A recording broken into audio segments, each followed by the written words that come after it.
Welcome to lesson 22.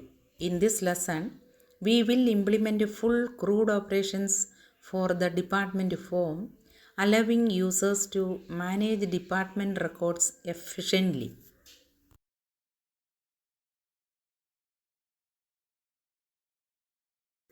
To begin, add references to your business logic layer and entity layer. Then create a department BLL object and a department entity object in your code behind file. These will allow your UI to communicate with the logic layer.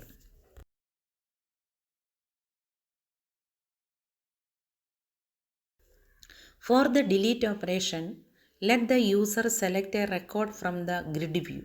After confirming the action, call the delete department method in the BLL and refresh the grid view to remove the deleted record.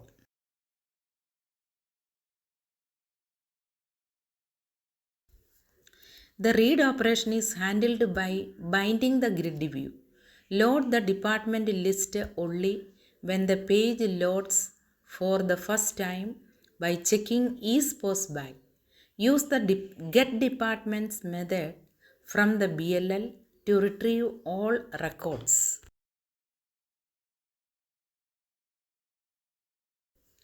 To update a department, allow the user to select a record from the grid view.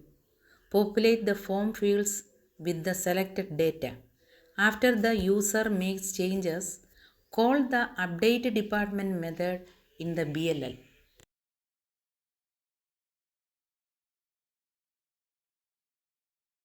For the create operation, read the department name and selected head of the department from the form.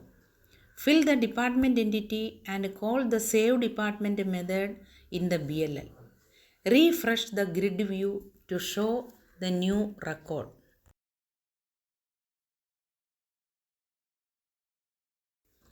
Include a clear button to reset all form fields. This prepares the form for entering a new department and prevents accidental updates.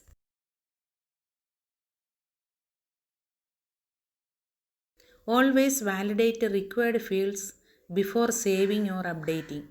Use meaningful messages to guide the user. Wrap operations in try-catch blocks to handle errors gracefully.